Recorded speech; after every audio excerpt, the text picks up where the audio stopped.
I said I got a new toy, and here it is. I finally replaced my job site plastic rigid saw with a Delta Contractor'S saw. Still a little more mobile. I didn't want to go for the full cabinet saw because I do want to be able to move this around. There are some things that I need to address. Number one being there's no dust collection at the moment.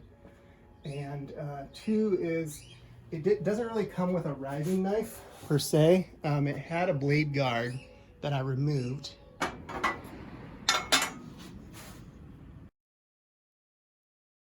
You can see there's a little bit of slop in the up and down mechanism, and there's also a little bit of slop in the tilt mechanism, but those are both adjustable. So I'm going to go ahead and do that later on. Coming around to the back of the saw, as you can see, it is wide open, and all the dust basically just shoots down here and runs down this chute. So what I'm going to do is close up as much of this as possible. I found a video by Dan Pattison that was really helpful, and if you haven't checked him out, go ahead and check him out. I have a little bit different model saw than he does, so I'm not going to be able to follow his dimensions. You'll get the idea, and you can adapt it to your situation. So basically what I'm going to do is I bought a dust port. You can get this online for about 10 bucks. They come in 14-inch and 12-inch. It's got a 4-inch port on the bottom. And it's too small for this opening, obviously. So what I'm gonna do, or what I did already, without you watching, is I cut a couple pieces of MDF that will go inside that cavity. And then the dust port will just sit on top like that. And I'm gonna duct tape it up. And that should take care of the bottom. And then for the back, it's gonna be 2 more MDF pieces. And again, Dan's idea was to embed magnets in the pieces so that you can just stick them to the back of your saw here. So that's I thought that was cool. So that's exactly what I'm gonna do. And I will show you my process for measuring that all out. Now that I have my pieces cut, I'm just going to bring them up inside here.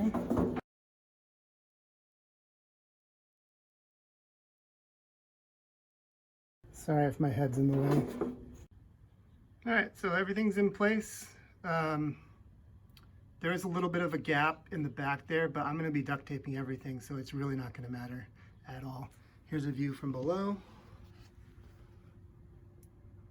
As you can see, it should work out pretty well. And again, I'm going to duct tape this side. So the next thing to do is going to be to take the measurements and cut the MDF pieces for the back end of the saw. All right, so I'm going to start off by taking the overall dimensions. We've got 16 3/4 and 11 1/2. I cut a little 4.5-inch wide-ish piece of MDF. I cut this smaller piece so I kind of slide it in here and see where I need my cutouts for the motor mount and the belt, etc. I'm going to kind of slide this up here, and I'm just going to drop it down about 1/8 of an inch. And that measurement is 3 5/8. If I slide this in here, this measurement is 6 1/4. So I'm just going to transfer those dimensions to my board. Now, something important to consider about the belt is that it'll change positions depending on the height of your blade adjustment. Right now it's at its lowest position. I'm going to leave a little extra room because I don't want to cut it too close to the belt since it is a moving part. It's at 3 3/4. At the highest position, we're going to be at about 2 1/2. Last step, so I decided screw it. I'm just removing the blade guard. So the blade guard was here. Now all I need to do is cut a kind of a half circle, semicircle for this piece here.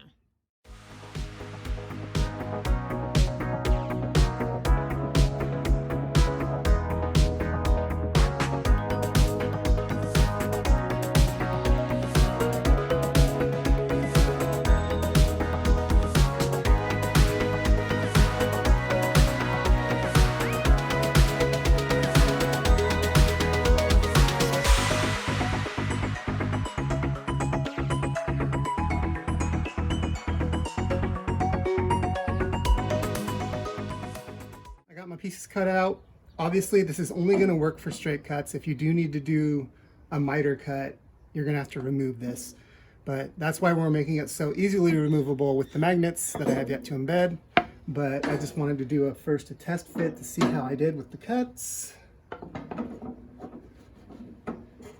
and pretty close considering I don't have a laser cutter or a CNC machine. I used a Forstner bit to drill pockets for these rare earth magnets. They're the same ones that I use for my bottle openers.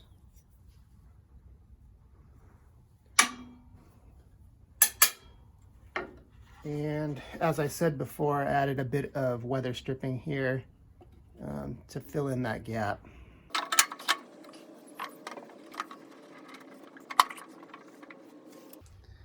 So that should work out pretty well.